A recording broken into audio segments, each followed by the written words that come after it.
Bam Pow Comic Hour with your hosts, Andrew Bonner and Chris Ramos. All right, tonight we are doing a little bit of a special edition of Bam Pow Comic Hour podcast, and we're going to be talking about a oversized edition called highlighting the art of Jim Lee and his X-Men run.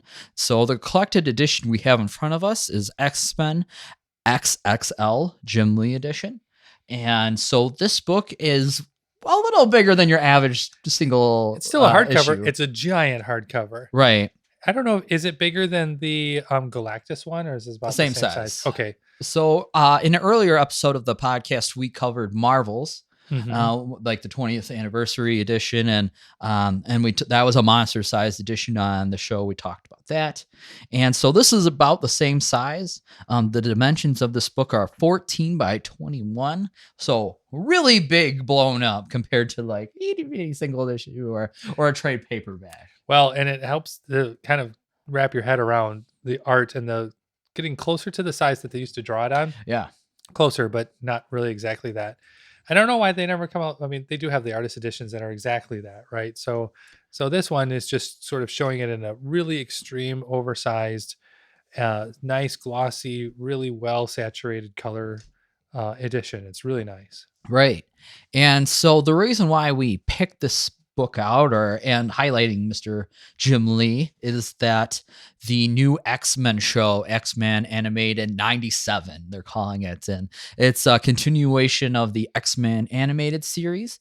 And that series at the time really reflected and was influenced by the Chris Claremont and Jim Lee run. Yeah, when that came out, that was like top-notch story, and it was like finally bringing the characters into their sort of renaissance time. Yeah. You know, it's like everyone took these X-Men and through the years they've been trying to revamp it, change it up, get a different story, get a different, and they just didn't know what was really going to stick. And lo and behold, it just took a great artist to come along and really kind of bring a mix of, I don't know, I would say, at the time, because I was a kid during that time, and we were buying it. Okay, so you were out when this was coming out. I was in line for X-Men #1. I mean, people were jazzed about that to no end. Right. And it wasn't just the artwork that played a huge part of it. I'd say 80% was the artwork, and the other 20% though was that they were finally treating their readers like actual grown-ups, sort of. Like it was a serious story, and you wanted to kind of be part of it. Sure. And I mean, that was a period of really big change. I mean, you were going, the 60s was kind of still that lightheartedness. 70s was growing a little mature, really kind of starting to branch out. 80s, you're going full Vertigo, really more adult, treating the readers more mature.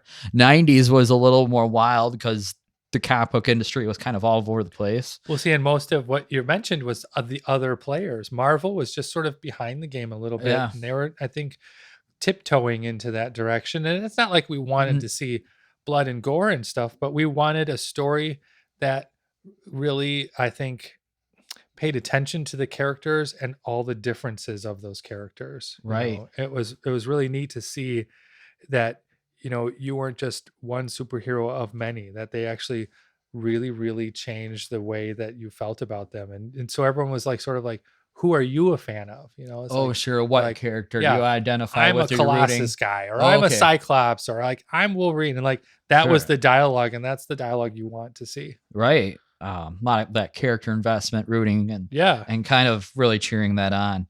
And in one of the issues that was collected in this ginormous book, this monster-sized book, is X-Men #1 that came out in 1991. That still to this day is the #1 selling comic of all time. The highest sell, it's over 8 million copies sold. Wow. And they did the 4 covers. There was separate covers for it. I remember that. And it was like 3 of them were really easy to get, and 1 was like impossible. Right. You know, it's just like, of course, the great way to do that. But when those covers came together, then they created this scene, right? That iconic scene.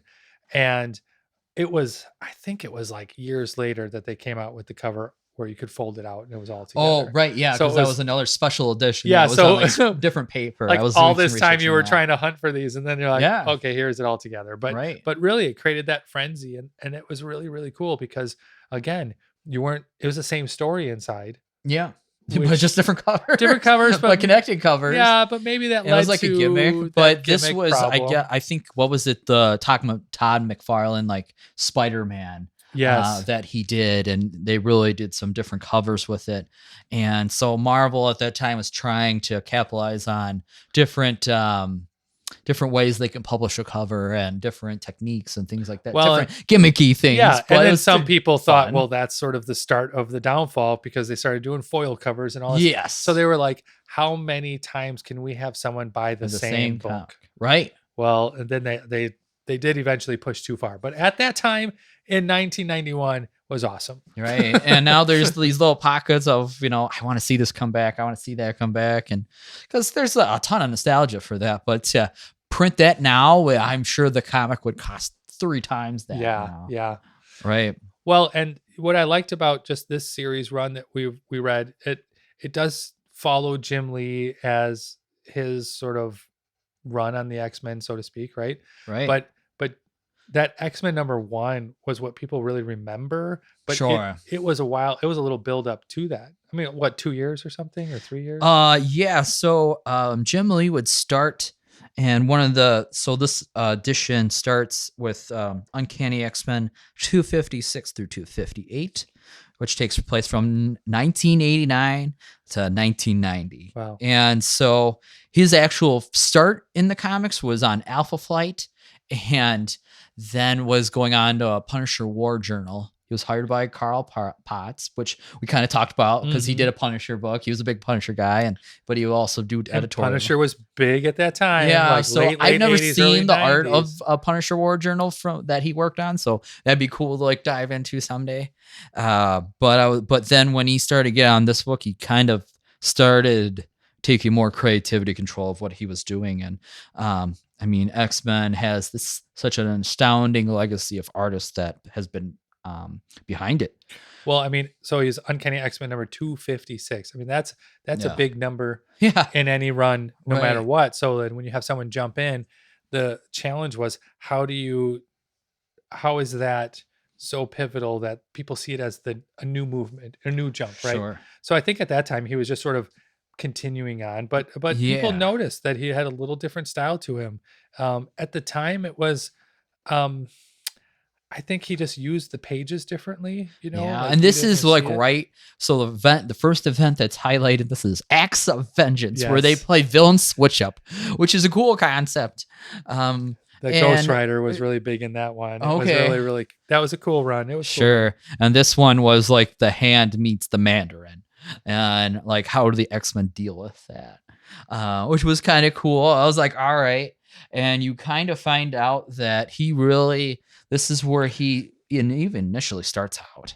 Yeah. And even some of the artwork that you looked at in those early runs, he's more of a like illustrator, cartoony a little bit, like some of these expressions and things. I think this is even when he starts out.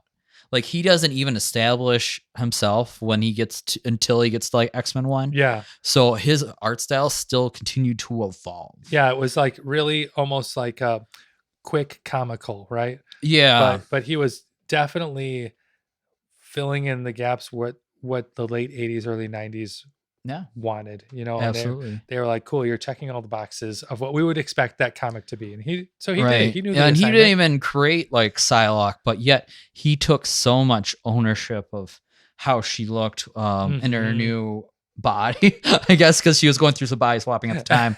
But like she is more of she looks more of like a ninja. She uses telepathy and really went through a very recreation of what her character is in, being the sister of Captain Britain, one that Shadow, kind of going through some of this family legacy, and like how do you bring some fresh creativity to that? Well, so he was like, wow, let me show you what we can do. He doesn't have as many hash lines and little like scratch lines. These are all pretty straightforward. Right. So I just wonder if at that time, and I always think about this, I always think about what speed do these artists have to pump these pages out, right? Yeah. And when you are starting in comics, and that was at monthly. that time, it was like if you were fast, you were hired. Like Right. you just had to get those stories out, number one. And then I think as his style really changed and evolved, he figured out that he could spend more time and maybe push the, deadlines a little bit, because he was getting some um uh like he kind of had some seniority, so he could say, hey, I'm going to spend another 2 days on this. And Oh, sure. maybe at the time they're like, kind of prove okay, we get yourself, it. build some credibility. Yeah, like Yeah. had some cred that he could pull back on. Right. And like off the gate in these first couple of issues, like we start developing his character designs are like on point, top tier. I think he's always like really capitalized in that area. Mhm. So like when you have Colossus towering over Psylocke in one of the panels, it's like a really huge statement to like how big Colossus is, Mhm. how tough he is. He isn't even like compared to some of his like peers that he's going in that time with like Rob Liefeld and Sylvester and things like that. Mhm. He doesn't go crazy with muscles or like weird Yeah. proportions. Yeah, he was He's more pretty tamed on that. like what was the effect of it on the page. And Yeah. he paid attention to, that's really another thing that I really, really love. And again, like later on in his art, you start seeing that a lot more, where he was like, this person's always hunched over. This person always I stands think like his tall. This poses, person, I think that's one of the big things. he he's got known the for. gesture. He understood how people are supposed to move in their suits, Right. how they react. He always has Psylocke kind of like crawling or crouching. Right, or, because that ninja feel he wanted to yeah. really establish that Yeah. for her. And of course, he'd never have Colossus crawling or crouching, because Nope. it's just, that's not his thing. Yeah, absolutely. And he kind of even Claremont him really portray her as like this villain at the start, and you're like, whoa, okay, there's some really, and you have to show that, you have to put some dialogue into it. And I honestly, this was a great throwback to we were just talking about like Frank Miller's run. He really wanted to build up that since they're in Mandalore, getting some of that East Asian culture, and really like how do you recreate that, how do you pay homage to that, but yet still make it your own, make it feel authentic, and really make it work for it. And honestly, like this is kind of some of the most memorable stuff that came out of Acts of Vengeance and things like that. Yeah, I mean, Acts of Vengeance, if I remember correctly, and when I was reading this, I was trying to think like, gosh, how many books were they? That was a lot. They did it with almost every title. Yep, they were trying to really pull everyone in as much as they could. And then they did some of the sealed books that you couldn't open and stuff like that. Oh yeah, the polybags. Yep. So they really, really used that as kind of of old stories where they had, an entire Marvel line crossover, and everyone wanted to, see what was happening and to buy all these books. Right. I just wonder if people, while they were buying all of them, if they kind of paused like, hey, who's this Jim Lee thing, Right. Yeah, absolutely. And so we kind of see this Mandalore arc play out, and he even like tries putting armor on Psylocke. Didn't stay for very long, but it made her look like menacing, kind of gave that samurai feel to it. But it's really similar to armor he's done later on with the the type of lineage in the legs, like this like ribbing that he does. Yeah, I guess because he kind of gets that from Colossus. Yep. And he kind of like, he likes to use that all over it to Sure. show metal, and then like giant headpieces. That was always like a thing for him. Oh, okay. Of like getting some sort of giant thing that would not be able to stay on their heads somehow, but it gave him a at least look. he didn't go crazy on pockets. Yeah. Or shoulders. And see, some of this little cartooning is showing. Right. Yeah. And so he kind of goes away from that a little bit. But I think that's kind of growing and trying to figure out like what you're comfortable with. What are you doing just to get by? What poses are you trying to do? Like some of the environments he puts more time into than others at the start. So you're figuring out like what's going on there. And then also like he likes to do like some silhouettes and kind of put them in like environments where it's raining or like the lighting he's trying to play with that. I think he's also which says a lot how well he works with like a creative team. Yeah. Or like the creative team works around the mood, what's the mood of setting the mood. And we were talking a little bit about, wondering if Jim Lee was following the Marvel method. Yeah. Which is just a writer kind of giving them general direction, sort of like, hey, this is Jubilee. She's lost in the back alleys of Madripoor. And then the next page, this is, Wolverine as Patch, and he's reunited with his friends, and just sort of like keep it general, right? Yeah. So then they have the artists generally draw what they feel is the right way. And then the writer comes back after they get the pages, and the writer fills in the story based on what would that person be saying, and in what environment would that make sense in. Yeah. And it's kind of interesting because then he starts to introduce Wolverine. And I guess since you have more historical comic knowledge than I am aspiring to get to, explain Patch. Okay, so Wolverine was, of course, the second group of X-Men that was with Storm and Banshee and all that. Yes. So they had the original X-Men, which was like the Cyclops second generation, Iceman stuff. Sure. And so they had this new generation. Yeah, when they started going uncanny. Right. Yeah. And Wolverine was part of that. Now, everyone at first just thought Wolverine was just like a cool X-Man. Well, then they said, well, he's got this backstory. He's got a whole life that he lived. He was undercover. He was this. He was he was in the war. Yeah, so, because of his powers, like he has very slow aging. So they tried to kind of like add up this other life that he's lived, and Patch is just one of his secret identities that he, literally puts an eye patch on, but it allows him to be part of a different culture because he sort of has this reputation. Yes. So then they're like, especially Madripoor. Yeah. So they're like, oh, it's Patch. Like, and that's all they knew him as. So it was his way to sort of, on one end, give up his superhero idea because he was always saying, I'm not a superhero, I'm just a guy. And I think it was like, in an odd way, his secret identity. Sure. And just let him sort of be one of the people. Yeah. I always thought of it, even when I was a kid, is that Wolverine really can't get hurt. He can't get injured. And he can't really get damaged. Right.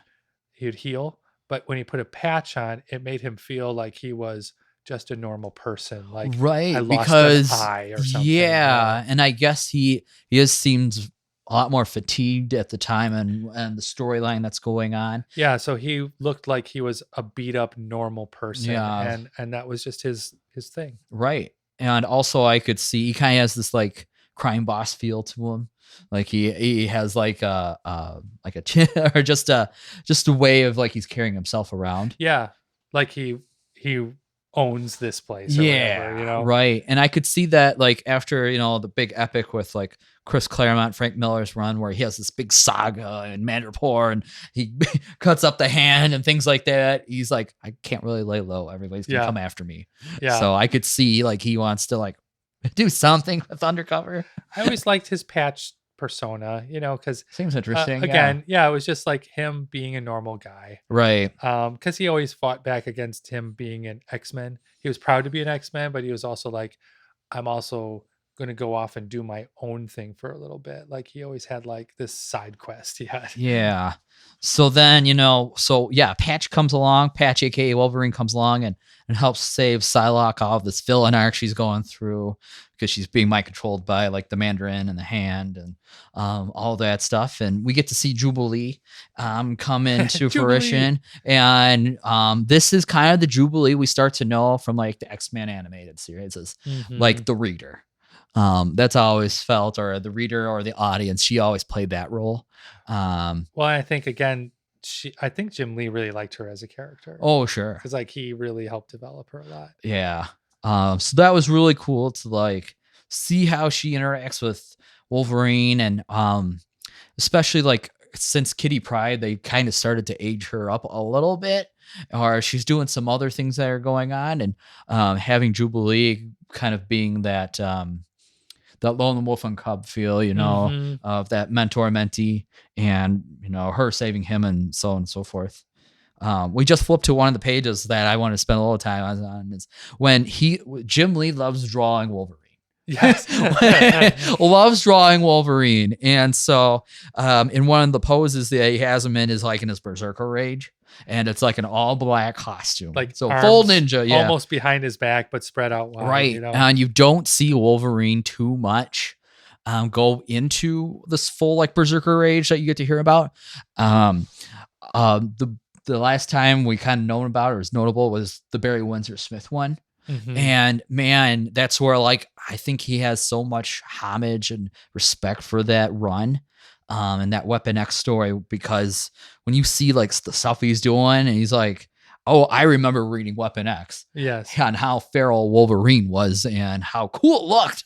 I'm going to do kind of build on top of that. Like, how can I take that to the next level? Well, and like when you look at the X-Men and what they've been trying to do and kind of their story arcs and stuff, I remember even when I was a kid that he was sort of like the anti-hero. You know, like he was the one where you were like, oh, I would love for those guys to, you know, have an accident. And then there's like 2 pages later, Wolverine's like, oh, I'll be right back. And oh, like, right. Oh, yeah. cool. You know, like, I don't know, it gave you a little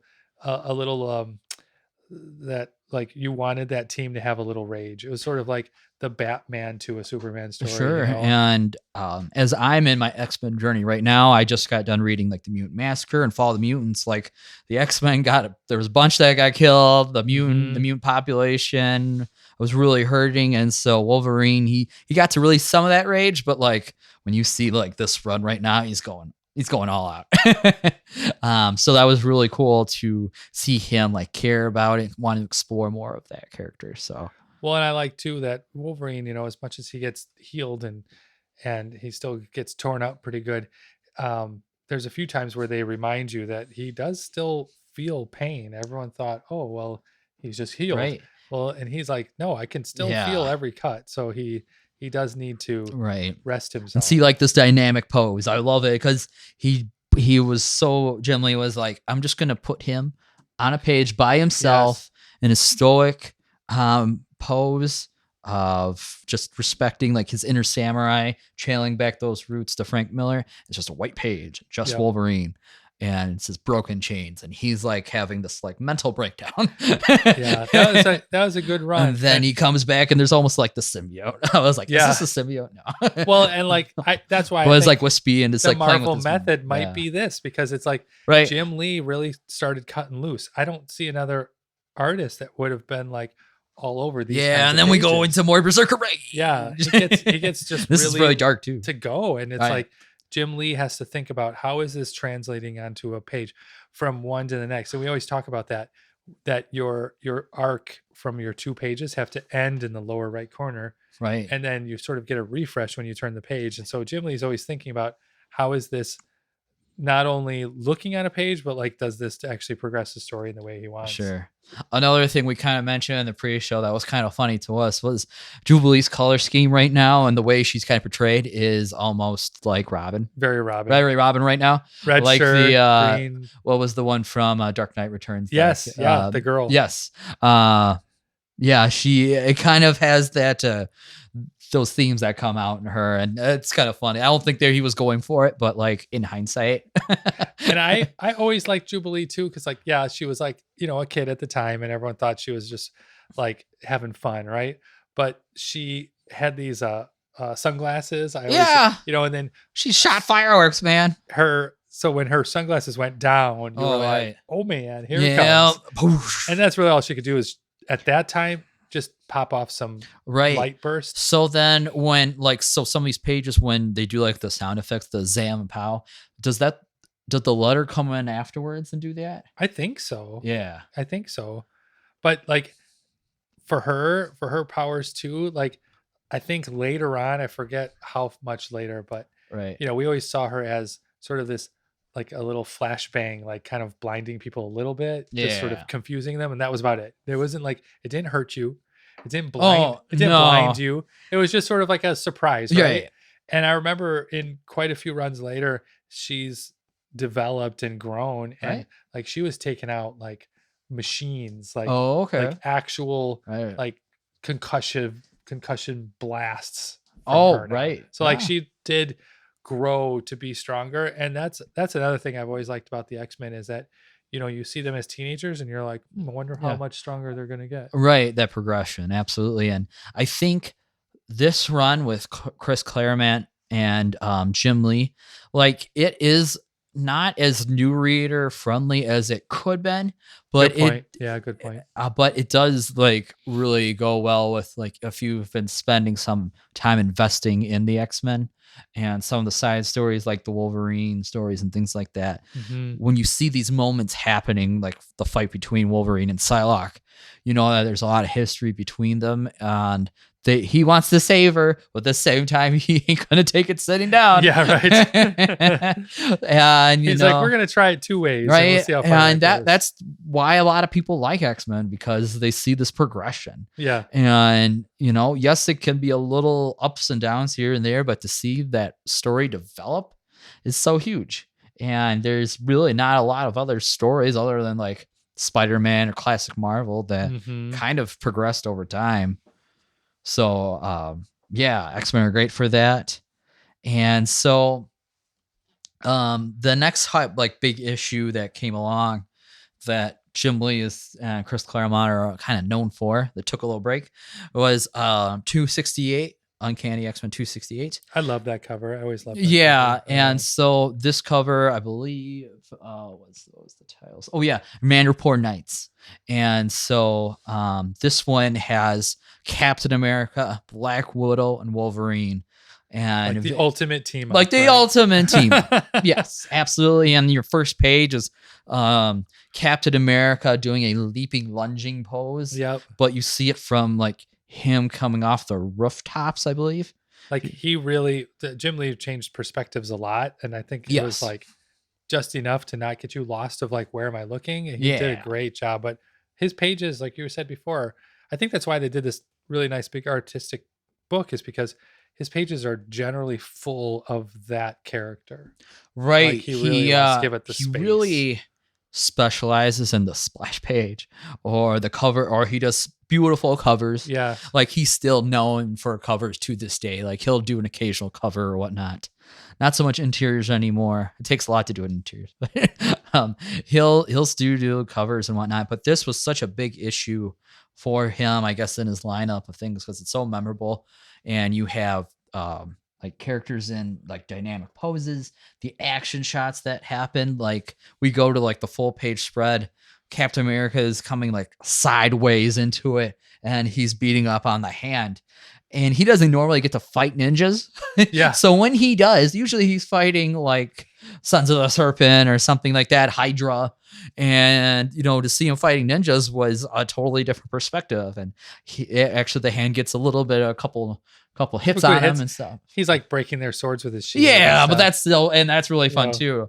So, it's not until like Wolverine comes along and they start teaming up, and he's like, "Hey," because it's a flashback to like the 1940s when like their first meetup is. Yeah, and even this like issue, like they did like animated versions of this. I remember in the animated series they did almost this like episode 4 verbatim, except without Black Widow, I think. Well, and the funny thing is that this is a flash. Yeah, there's flashback and flash forward because he's back there in the present day, and he's like using poles. Wolverine, he doesn't have his claws. Oh, I didn't notice that. Yeah, so he's using poles, so it's like, even though at that time he just was a really good fighter, it wasn't written that he had his bone claws. Right. That was when he had bone claws. So it's funny that they kind of held that lore, even though I guess for some they didn't know that yet. Right. Yeah. I mean, we didn't do. Or maybe he was trying to hide that part because this is like their first meeting. Yeah, but it's funny that it actually accidentally goes along with the sort of the continuity of it all. Yeah. And then they have to go save Black Widow because again she and they also kind of tied this in where this is after, again, Frank Miller, born again, this after all that happens in his storyline. And she had a lot of run-in with the Hand, so they're trying to get more revenge on her. And so they have to go rescue her. And so some of the X-Men kind of help out, and you get to see this like reunion of X-Men and Black Widow. So he gets to go in the past. He gets to reminisce about young Natasha, but also fighting with Captain America for the first time and things like that. And I always liked his brown suit, Yeah, Wolverine's brown right. suit that he draws. I just always It liked that one. definitely, like, don't get me wrong, the blue's cool. It's flashy and whatnot, but brown, he's like more serious, a little more rugged. And like the ochre, but again, this is very Jim Lee. The knee spikes on the boots and Right. like just the way he draws his head and right. again, Yeah, because he's got those spikes to yeah, it. he's got the little like pokey, side spikes. And then he can transition him to in the past, going to the bar, having a few beers. just regular dress. Yeah. But I mean, we're kind of like flipping through this as we're speaking because really this volume and the reason why they even put together this collection is just to kind of highlight Jim Lee and his art. And the story is it's readable. Yes, it's good. still it's absolutely. still a good story, and you still want to know what's happening, right, to these characters. But at the same time, you also get real jazzed up about like how these pages are laid out and who of these characters again are you rooting for. So the idea was, if you were a Captain America fan, you would be buying this book. If you were a Wolverine fan, you wanted to see what he did outside of X-Men, you'd be buying this book. Right. And if you wanted to see what happened to Black Widow, you'd be buying this book. So it did a really good job at that pretty time smart, of all the crossovers. That, right. It's a crossover without actually literally saying, this is a crossover. It's kind of interesting. So Jim Lee is also known for doing close-ups. And so there's a panel of like close-up to Captain America so close that you could see his eyebrows and his mask, and you can see the blonde eyebrows and blonde blue eyes of like his blonde eyebrows just get me. And I'm like, wow, we really wanted to, really focus in on that. Okay. I guess the man behind the mask, the Steve Rogers. So really cool. And some of the poses he does with the close-ups he does with like Wolverine, or I think they're still used on merchandising and things like that. Yeah. Which says a lot about his art. It became just these iconic poses of how he's even standing just normally, standing next to people, even standing next to Captain America. You get the idea again. I think Jim Lee in his brain is like, who's the big, who's the tallest? Who's the brawniest? Who's the broad? Who's the most agile? And he laid everyone out on the page that way. Yeah. And then he would also, we would go on to seeing Jim Lee kind of doing some stuff in like the Savage Land and kind of exploring, going back to that era of comics. We were kind of mentioning another influence he might have had was Neil Adams. Mm-hmm. Neil Adams loved the Savage Lands and just the way he did like his character poses and kind of his close-ups and the cross-hatching and things like that. I was like, like the dramatic like one hit and then the character's like flying at you, or like if you have a close-up and there's like a radar and he really wanted to like get like his eyes closed or things like that. Right. So that was really something interesting that came up, and he would be known for drawing Rogue and things like that. And then we get to what was this 274? This one was a big deal too. And I was trying to think when I was a kid, kind of why, but I think again it was tapping into the characters that were super popular at that time. Right. Of course, Magneto and Nick Fury and Nick Fury it just kind of pops up. Things like all that the time. Oh, right. And then I guess we have the big over like looking the Savage Lands and Ravages, and it's Magneto, Kazar of the Savage Land, and Rogue, and that pose of them looking down, and this is kind of the slow descent of Magneto struggling with his humanity and whether he wants to just how much he's gonna put up with. How much he wants to put up with, because he transitioned from being a bad guy to being a good guy, helping the New Mutants, which that's where I'm at in my reading order. So he was struggling to how to be a good mentor and kind of transitioning out of it because he felt that if he can't be a good guy, he still has things he wants to fight for. So he's really struggling with his beliefs at the time. And so how do you illustrate that? Well, you can bring back Magneto into the forefront. And bring him back into the storyline. He shows him like really kind of bulky, very muscly and but very powerful looking. Right. He's not like an old man. Right. And it's also good to note Scott Williams has been the let's inker talk for about Scott. all of this. Yeah. So I think he attached to Jim Lee, and they just really did well together. Yeah, I was going to say probably that's kind of claim to fame, I would think. Yeah, I mean, and that Jim was trusting him enough to pick out the lines that made sense. I don't think Jim Lee did a lot of like crazy little extra line hash work and stuff. Like you look at like Todd McFarlane and a few others. Oh yeah, they're constantly like all over. They have hashes, little dots and dashes and cross hatching and bold, and it's like that's their style, right? Right. But I think Jim Lee, you got to find the right inker to partner with you, because your pencils are only as good as your inker. Yes.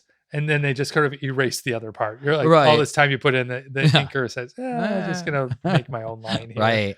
So I'm sure there had to be a lot of collaboration and a lot of discussion. And does this look right? Okay. And kind of learning how each other works. Well, because Jim Lee did a lot of perspective, and like there's only one way to really show that is like light inks and heavy inks. And that doesn't look like Barry Winters-Smith. No. Yeah, right. Yeah, that it was like a very computerized, like it's like a blue and like there's some greens. Almost looks like Brainiac. Yeah, like wires coming all over the place. Yeah, so he does this really close-up perspective of Magneto, like looking at the technology and things like that, and he's kind of absorbed. We're slowly working up to Asteroid so. Well, and I like too that they had Magneto, like. I guess it wasn't a 180 either, like showing that progression. Yeah, like just showing how much he wants to be the boss all the time. It doesn't matter what group he's in. Although I will say, like the weird romance that was almost happening with Rogue, that was a time period where Rogue and Magneto. It's okay. Right.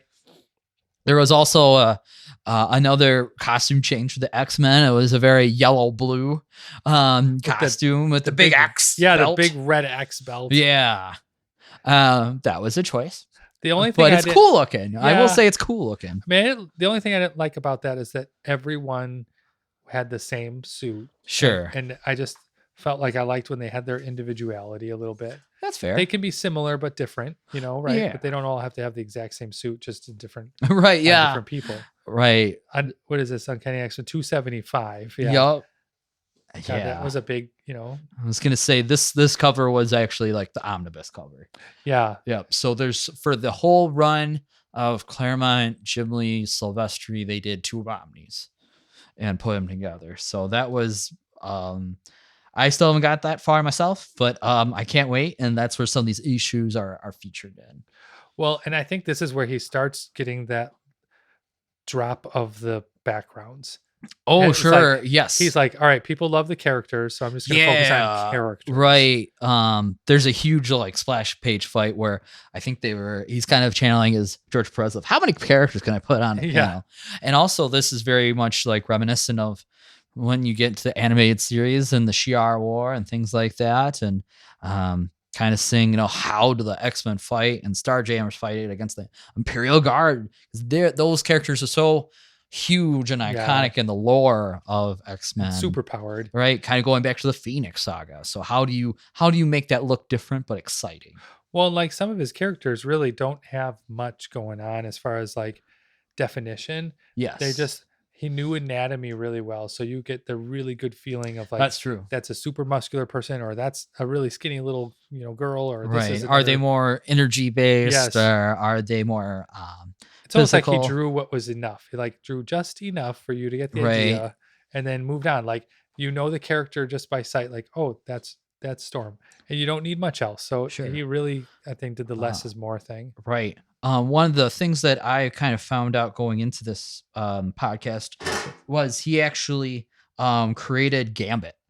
I did not know he was a creator of Gambit. So that was really interesting to see him not in his initial like iconic costume. Trench coat. Right. Yeah. He starts off in like the same costume as everyone else. I'm like, what? Like, I know that guy.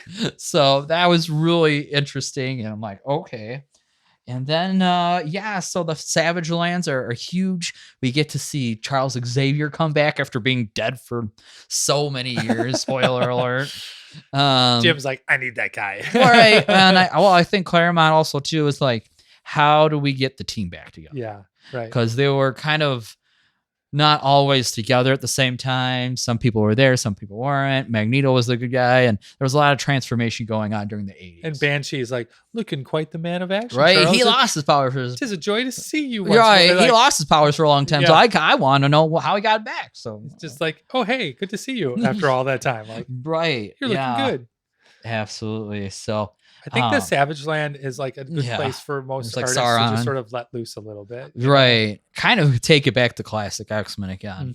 Mm-hmm. Because they love doing that. There's even some of the evil, like proto, like Brotherhood characters that Magneto like got together in the Savage Lands back in the Neil Adams days. So that was cool to see him bring those characters back. Well, and like for Jim Lee, it's like now we're getting to 20 different characters in a book, right? So yes, he has to start thinking about what makes each one of them unique.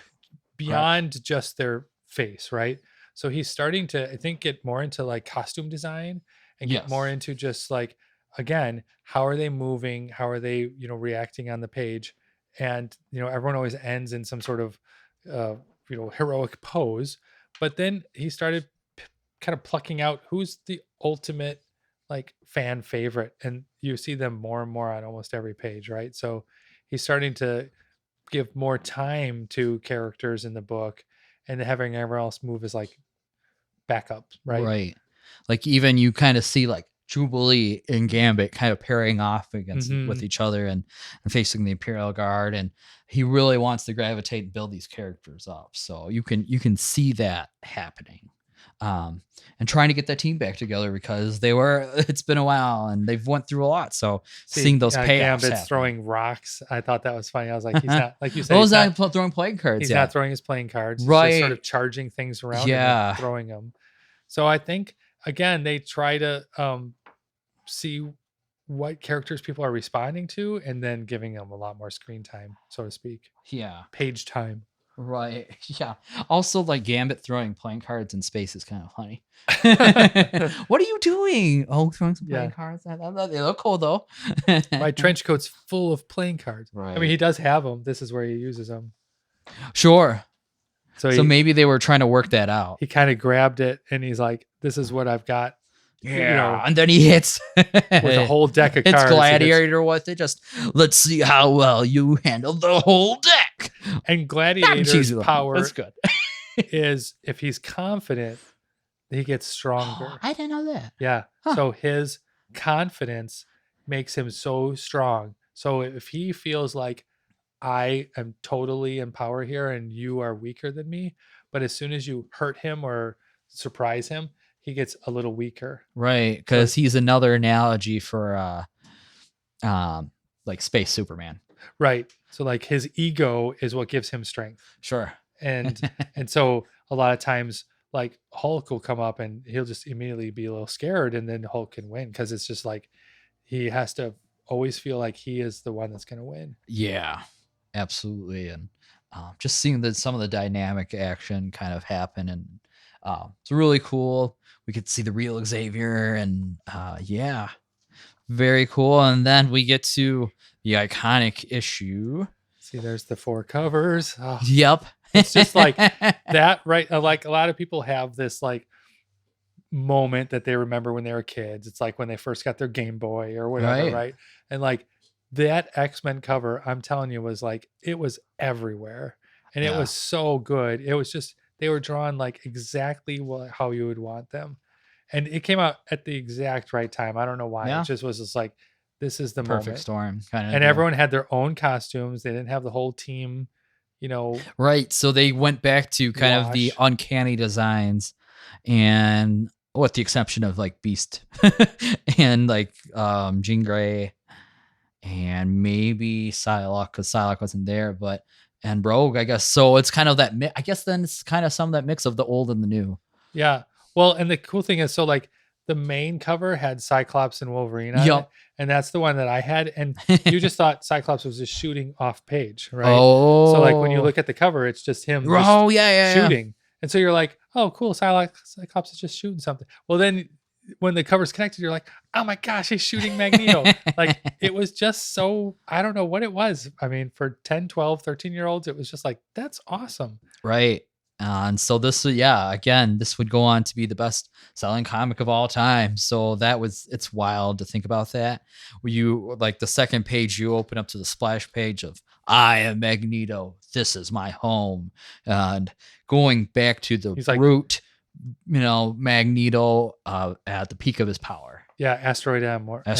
Yes. He was like, leave me alone. Like Magneto was finally getting to the point of like, I don't trust humans and I don't want to be around them. So I'm just going to go up to space and just mind my own business. And it's like, no one left him alone. And it was almost like, he was like, all right, I have to now teach them a lesson. Right. But the X-Men, again, it got into so many cool things of like, everyone had a role. Forge had a role to like train them and get them weapons, and like Storm. Yeah, he was the techno priest or whatever, co-captain or whatever she was called. Yeah, Storm. Yep.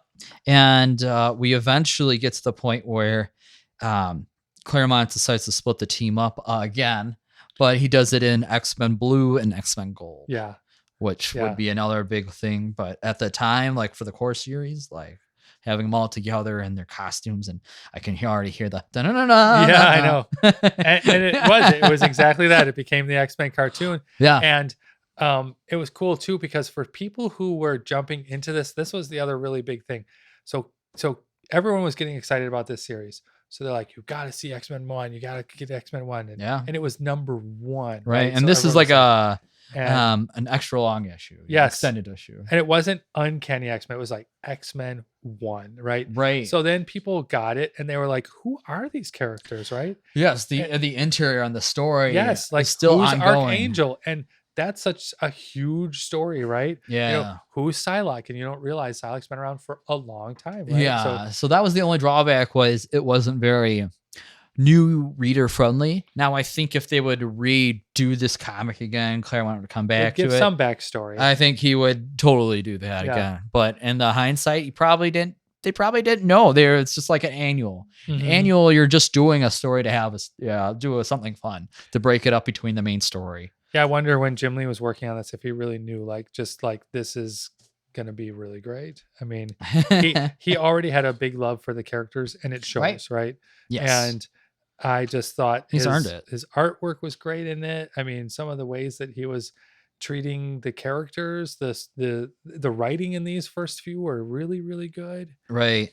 And Jean Grey's back and has a redesigned costume again. That was interesting to see after she comes back, because there was so many like traumatic events that happened to Jean Grey coming back from the dead, being dead, coming back.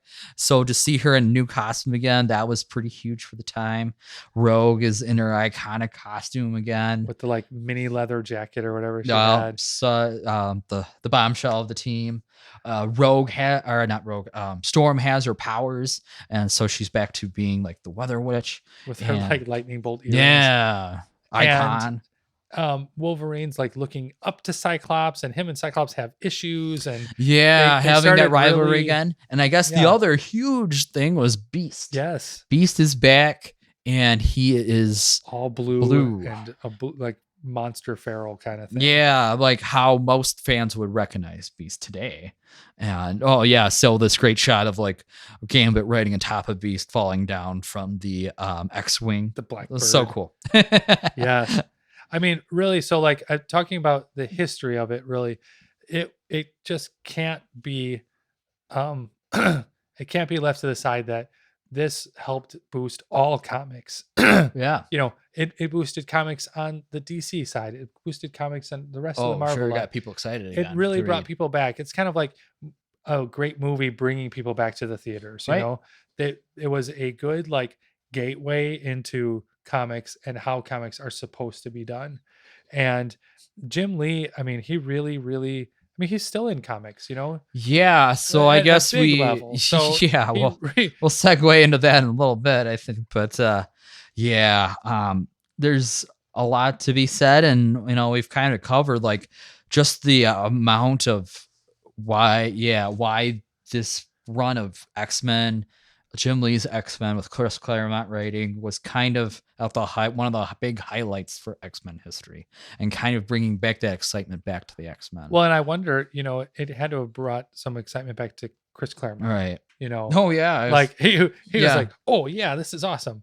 And they did do, they moved on. This is from their swimsuit edition. Yeah. And they moved on to like, this is Jim Lee. Another good idea, thing. He drew all the villains, and you can see again, Juggernaut's massive. Toad is really small. Sure. Sabretooth is off the rail. It's like he had a really good idea of character what design. makes this character who they are, and why were they so, why should they be on the page over someone else? And it makes sense why they would develop like a whole show around it, or like, what's the Bible for it? Well, okay, here we go. I think he made Shatterstar too. I think that was Arthur Adams. Oh, you sure? Or I don't know. Shatterstar. Well, no, that was Long Shot. But again, you get to X-Men #2. First page is just all Magneto. And awesome. We talk about that close-up shot. Yeah, and he's like one of the true like kings of that. Then doing dynamic like team shots, but it's like from a different angle. So cool. And so he would become so Gambit and Omega Red were his big like X-Men. Yeah, Omega Red, yeah, and we just get to Omega Red after this, so it was pretty cool to see. They even kind of go back to when Magneto was a small child, got de-aged. Chris Claremont, he's always good for it. Remember when this happened? Yeah, he's good for that. A little reminder to say, right? This has been going on for 20 years. This isn't just a new fight. This is a new everything. Yep. Yeah, so what's your pitch for people picking this up, this run of X-Men, or checking out Jim Lee X-Men?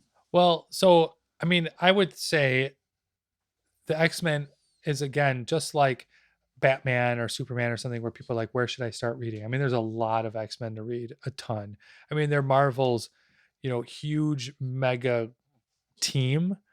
Marvel has like, the family, and they have this Spider-Man, the lone guy, but this is like their team that they've put together. And the X-Men really connected with teenagers too, because they're like, I could be a mutant. And then once you're like, I could be a mutant, well, I could be on the X-Men, right? So like my pitch for X-Men always was that there's enough variety in the team for anybody to get in there and pick someone and really ride with that character. Yeah. Because sometimes people are like, you know what? Well, like Punisher is a good one. Like Punisher, the guns, the fighting, the violence, not for me. Yeah. Well, then the whole Punisher line is just out. It's sure. There's no other way. If you like that very crime driven, that action, that grit, Punisher's totally for you. Yeah. But like that whole run is out. All of Punisher is out. So then you look at the X-Men and you might say, hey, you know what? I don't really relate to Storm, but I do relate to Rogue. And there's just different characters. And if you have a good writer and you have a good artist, those characters are totally unique, and you can run the whole very series. diverse, a lot of diversity in the team, and you could cheer on your do you want to character. follow, or what if I want to invest in Beast, what storylines were important to that. Colossus, his development, his arc. Archangel was huge back in the 80s. That's where really I got big. It. And that's a whole thing with like Apocalypse and stuff like that. That's why I think the X-Men run is so good, because not only are the characters different, but then you have the whole like soap opera feel. And you have I definitely think this run, when that's, I mean, there's a lot of dialogue going on, but I think when you're talking about that soap opera feel, that's what this is. That's what X-Men always was. It was always that back and forth, and who likes who and who doesn't like that person. He's been working. He started working on the book, for 20, 30 years, 20 years at that point. So he's still working on those storylines. And it's also kind of neat just to see the history of like, all right, Jim Lee started here. Yeah. Then he moved on to Image. Then he moved on to DC, I guess. So, today he is currently the president, publisher, and creative chief officer of DC Comics. just cash, that's a guy who has many hats. But he would, after his X-Men run, he is part of the team that would go on to start Image Comics, and his team that he created, his comic was Wildcats. So he wrote that for a while before he got approached to come to DC. And the kind of the side story for that is, I think Todd McFarlane was the one that started the whole like we're going to start our own publishing company. And that was in 92. Yeah. 92. Yeah, it was right at their height. I mean, all of those. Todd McFarlane was doing great. Mark Silvestri was doing great. Who am I missing out? Eric Larson was doing great. So they're like, we're gonna jump and we're gonna tell everyone we're gonna start our own publishing company. And you know what happened? They got Jim Lee to go with them. And once that happened, it was like that was for real. Yeah. Before that, it was like, all right, you guys go ahead. You guys are good. You're talented. Go for it. But as soon as they plucked Jim Lee, that's when everyone stopped and said, okay, oh boy, right. Image Comics is now going to be a monster. Right. And even, I think he still to this day, even though he isn't as involved with the Image side of things because he's too busy helping DC out, he still, I think he sits on some like comic creator rights, like groups and advisory councils and things like that, because he still is that champion of owning your work and owning the characters that you create as well. He's still a big champion on that. Well, and that goes back to, okay, so he worked on X-Men, and the X-Men have been around for a long time, but he did help create quite a few characters in X-Men that are still going on today. And or just the way they look, the designs. And when you create something, the merchandise, Marvel, the merchandise, help influence what they did on the show. It's a lot. And it goes back to, we could probably do a whole episode on that, but it goes back to just your creative genius, your creative output should be your property. Right. That's your creativity. It's your brain. It's your art. And yes, you're working for someone, but that's where artists are fighting, that I'm working for you, but I'm also creating from my own self. Yeah. And that's kind of the whole point of Image, is that you own all your characters. So it was really interesting to go back, check out the X-Men and his run, and kind of seeing where he started, or where his claim to fame is, and where he really put his dot on the map and comic book history and said, I did that. And to see him kind of do the whole spectrum of the journey to kind of, he can't go any higher than he's at. Yeah. So he's done a lot for the comic book industry. He's did a lot of iconic work, and his art is really well done and way up there. And we encourage you to check it out. And still holds the test of time. His art still holds the test of time. He still does some work in DC and other comic books today, and you can see it happening. And sometimes he was around in the con circuit last year, so he's still out and about talking and promoting his work and does his time on comic book history. So he's the guy. He's the guy. He's the Jim Lee. He's the Jim Lee. All right. And that's been another great episode of Bam Power Comic Hour. This has been your host, Andrew Bonner. And Chris Ramos. Signing off. Good.